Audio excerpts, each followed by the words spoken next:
Israel ও যুক্তরাষ্ট্রের যৌথ হামলায় সর্বোচ্চ ধর্মীয় নেতা আয়াতুল্লাহ খামেনির নিহতের পরবর্তী আপডেট রাখছেন সহকর্মী নূর মোহাম্মদ। বার্তাকক্ষ থেকে সবশেষ জানাচ্ছেন তিনি, আমরা তার সঙ্গে যুক্ত হব। জি নূর মোহাম্মদ, খামেনির মৃত্যুর প্রভাব আসলে ইরানে তো ছড়িয়ে পড়েছে এবং ইরানের বাইরেও কিন্তু ছড়িয়ে পড়েছে। কতটা প্রভাব পড়বে ইরান এবং ইরানের বাইরে আমাদের জানাবেন। ধন্যবাদ ইমন।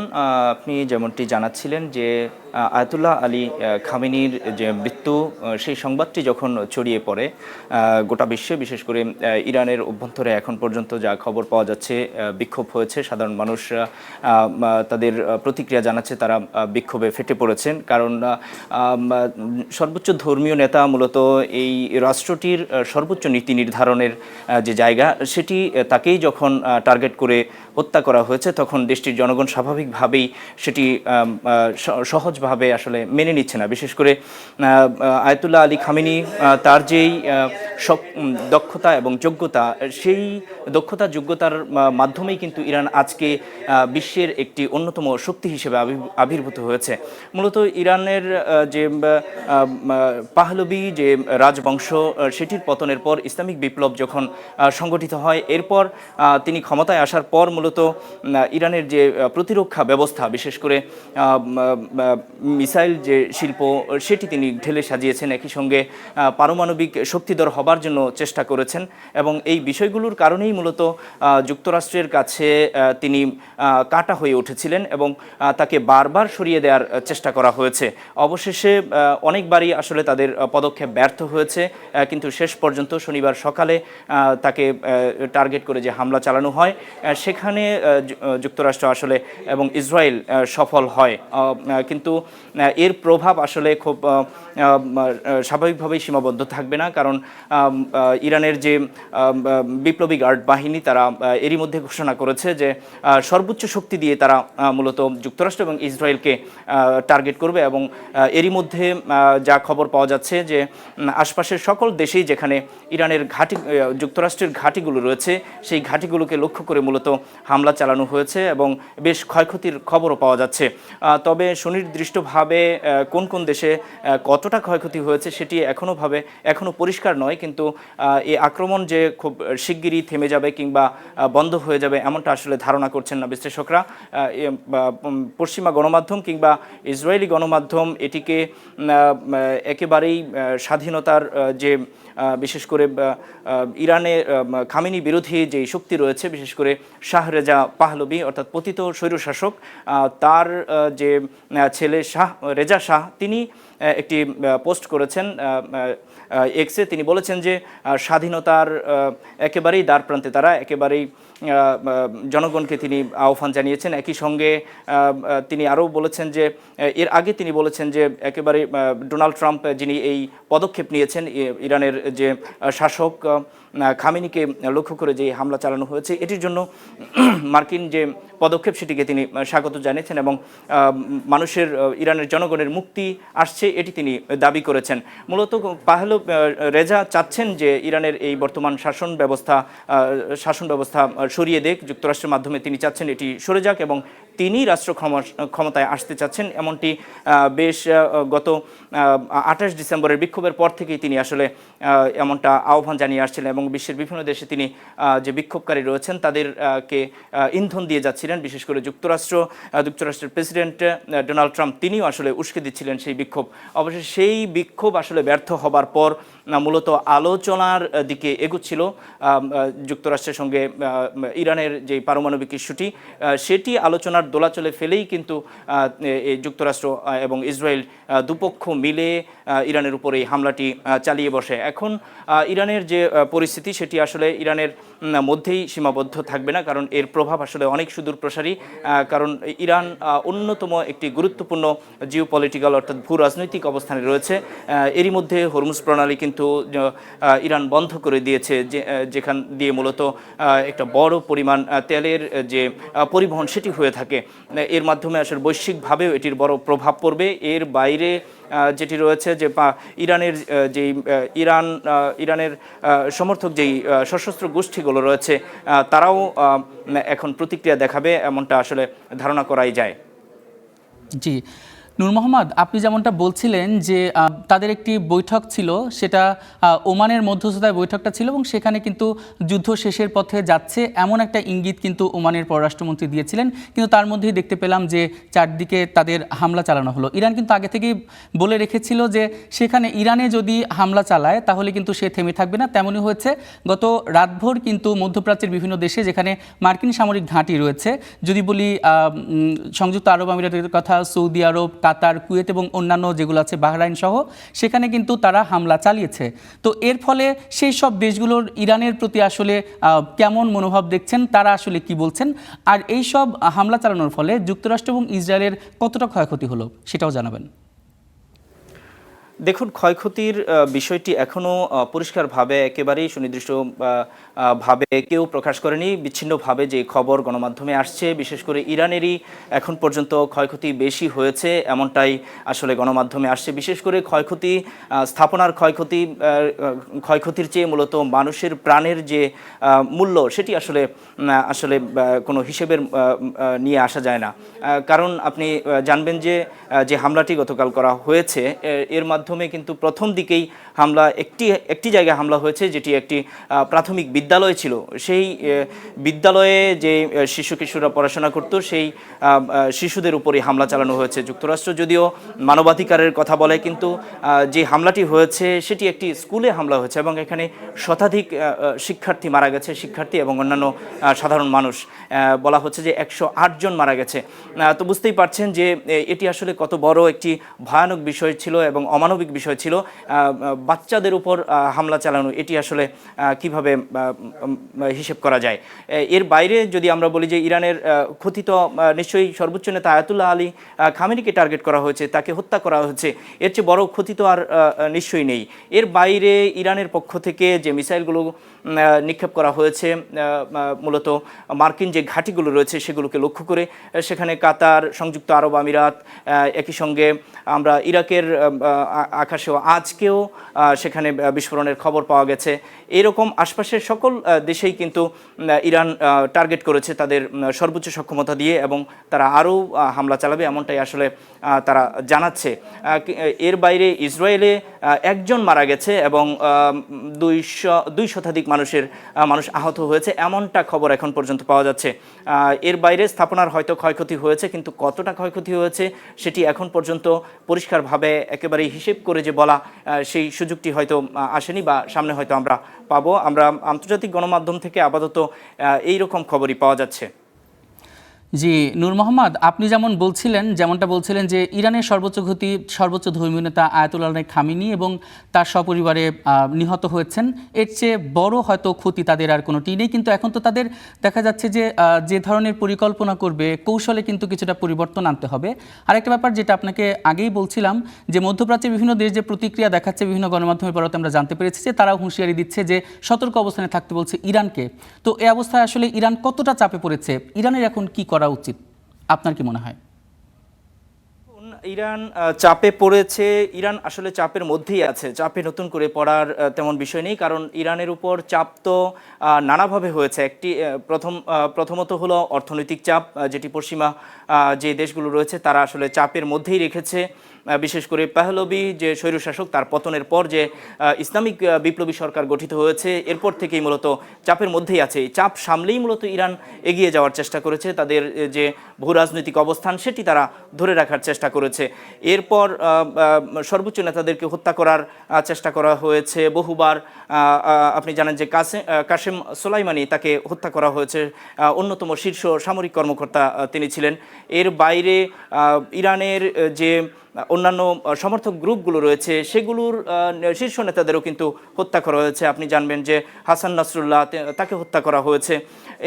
এগুলো কিন্তু ইরানের উপরই চাপ। আসলে এই চাপের মধ্য থেকেই ইরান আসলে যুক্তরাষ্ট্র বা পশ্চিমা শক্তির বিরুদ্ধে আসলে লড়াই করে যাচ্ছে। কিন্তু নতুন করে যেই চাপটি তৈরি হয়েছে, যে আয়াতুল্লাহ আলী খামেনির যে নেতৃত্ব, সেটির ঘাটতি হবে। কিন্তু এরই মধ্যে ইরান কিন্তু তাদের যে পরিচালনা বোর্ড সেটি গঠন করেছে করেছে এবং 3 সদস্যের একটি বোর্ড গঠন করেছে। এর মাধ্যমেই মূলত এখন পরবর্তী সিদ্ধান্ত নেওয়া হবে। সেখানে রয়েছেন ইরানের প্রেসিডেন্ট মাসুদ পেজিশকিয়ান এবং প্রধান বিচারপতি রয়েছেন এবং একটি জুরি বোর্ডের সদস্য তিনি রয়েছেন। এই 3 জনের সমন্বয়ে মূলত এখন পরবর্তী যে কোনো সিদ্ধান্ত ইরান নেবে এবং পশ্চিমা যে আগ্রাসন বা যেই যুদ্ধের মুখোমুখি হয়েছে ইরান, সেটি প্রতিহত করার জন্য যে ধরনের পরিকল্পনা নেওয়া দরকার সেটি তারা নেবে। এর বাইরে আপনি প্রশ্ন করেছিলেন যে অন্যান্য দেশে যে ঘাঁটিগুলোতে যে ইরান হামলা চালিয়েছে সেখানটাতে তাদের প্রতিক্রিয়াটা আসলে কি। তারা আসলে প্রতিবাদ জানিয়েছে। এটি স্বাভাবিকভাবেই অন্য দেশের উপর হামলা, সেটি সার্বভৌমত্বের লঙ্ঘন হিসেবেই তারা দেখছে। বিশেষ করে সংযুক্ত আরব আমিরাত এবং কুয়েত তারা আসলে প্রতিবাদ জানিয়েছে। একই সঙ্গে এটি প্রতিবাদ জানালেও মূলত এসব দেশের ঘাঁটিগুলো ব্যবহার করেই মূলত ইরানের উপর হামলা চালানো হয়েছে এমনটা আসলে ধারণা করা হয়। কিন্তু কোন দেশের ঘাঁটি কিংবা ভূখণ্ড ব্যবহার করে ইরানের উপর এই হামলাটি হয়েছে সেটি এখনও পর্যন্ত পরিষ্কার নয়। তবে সেন্টকম অর্থাৎ মার্কিন যে সামরিক যে নিয়ন্ত্রক প্রতিষ্ঠান তারা বলেছে যে তারা তাদের একটি ভিডিওতে দেখিয়েছে যে একটি বালুকাময় ভূমি থেকে মূলত এই মিসাইলগুলো লঞ্চ করা হয়েছে, এমনটা তারা একটি ভিডিও প্রকাশ করেছে। এর বাইরে এখন পর্যন্ত যে বিষয়টি সামনে এগিয়েছে, ডোনাল্ড ট্রাম্প তিনি আজকে বলেছেন যে এখন অর্থাৎ খামেনিকে সরিয়ে দেওয়ার পর, খামেনিকে হত্যা করার পর মূলত এখন তারা যে আলাপ আলোচনা বা কূটনীতি চালাচ্ছিল সেটি তার জন্য সহজ হবে। কিন্তু দেখুন তার যে এই পরিকল্পনা, যুক্তরাষ্ট্র বারবার কিন্তু ইরানকে একটি দোলাচলে ফেলে। এটি গত বছরের যে যুদ্ধ সেটির সময় কিন্তু আসলে দেখা গেছে। এবার তিনি যেটি বলছেন যে এখন তার জন্য বা কূটনীতি এগিয়ে নেওয়া সহজ হবে। এখন কূটনীতি কেমন করে আর চলতে পারে? এখন সর্বোচ্চ নেতাকে হত্যার পর কেমন করে কূটনীতি চলতে পারে? এটি নিশ্চয়ই প্রশ্ন আসতেই পারে।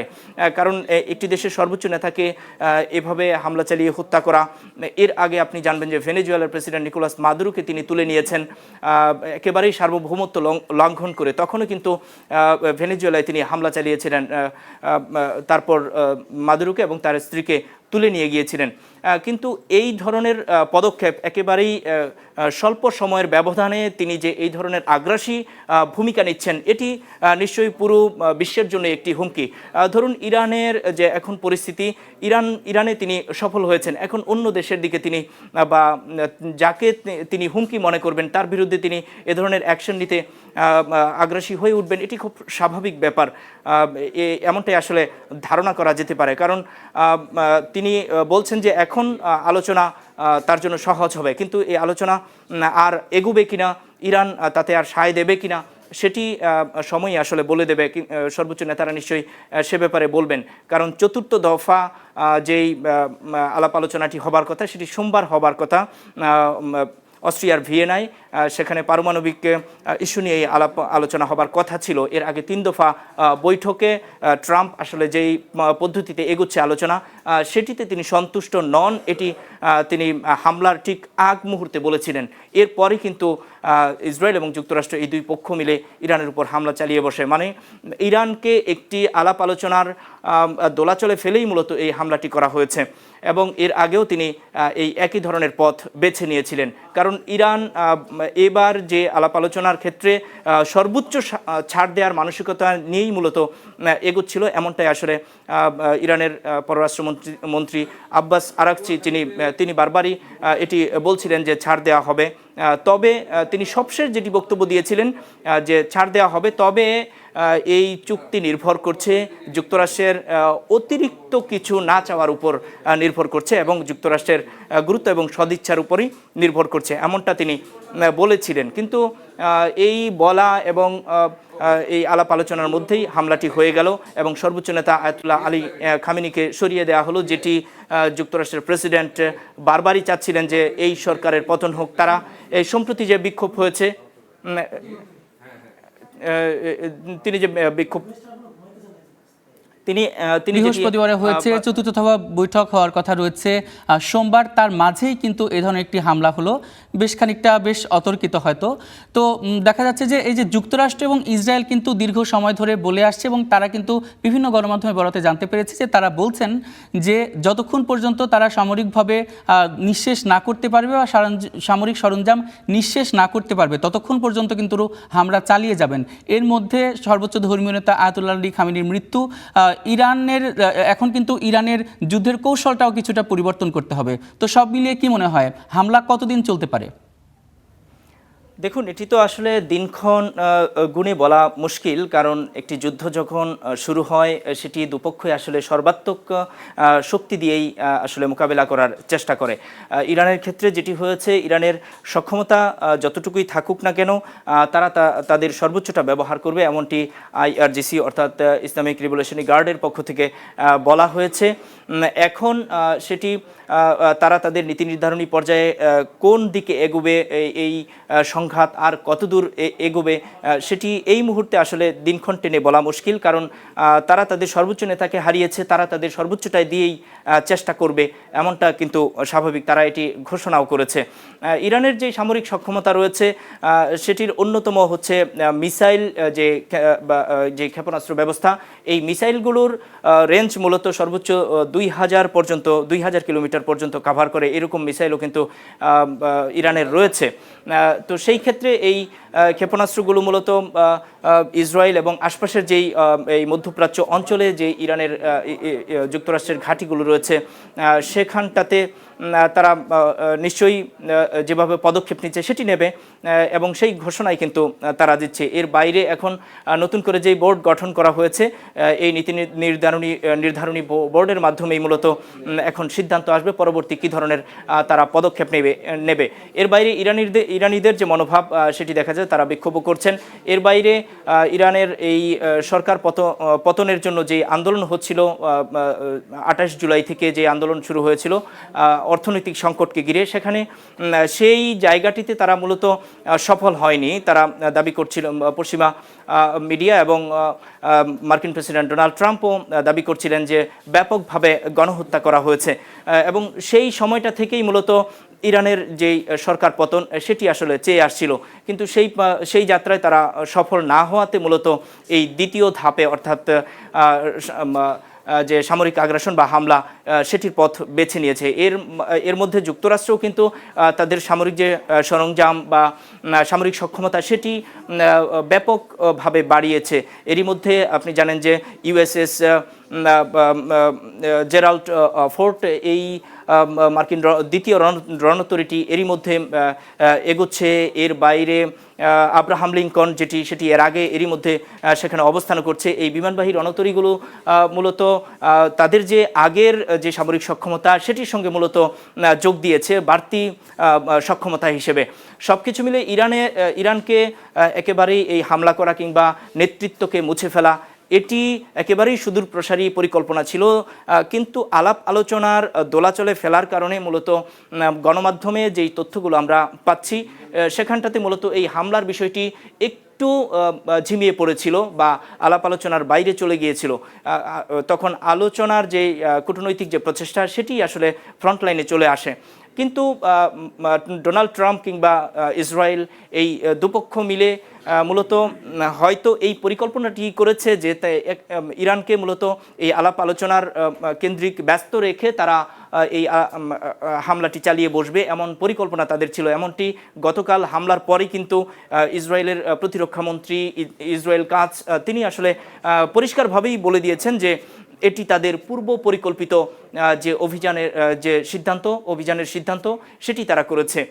এই পূর্ব পরিকল্পিত শব্দ ব্যবহারের মাধ্যমেই কিন্তু এটি পরিষ্কার হয় যে ইরানকে আলাপ আলোচনায় ডাকলেও বা আলাপ আলোচনার আহ্বান জানালেও বা সময় দিলেও বারবার ইরানের সঙ্গে মার্কিন কূটনীতিকরা বসলেও মূলত পেছনে এই হামলার যে পরিকল্পনা কিংবা ইরানের যে সর্বোচ্চ নেতা বা শীর্ষ সামরিক কর্মকর্তাদের যে লক্ষ্যবস্তু কোন জায়গাটিতে তারা থাকেন সেই জায়গা নির্ধারণ করা এবং সেটি শনাক্ত করে সেই জায়গায় হামলা করার যে বিষয়গুলো সেগুলো তাদের কাজ চলছিল, এমনটা ইসরায়েল কাটজের বক্তব্যে আসলে পরিষ্কার হয়।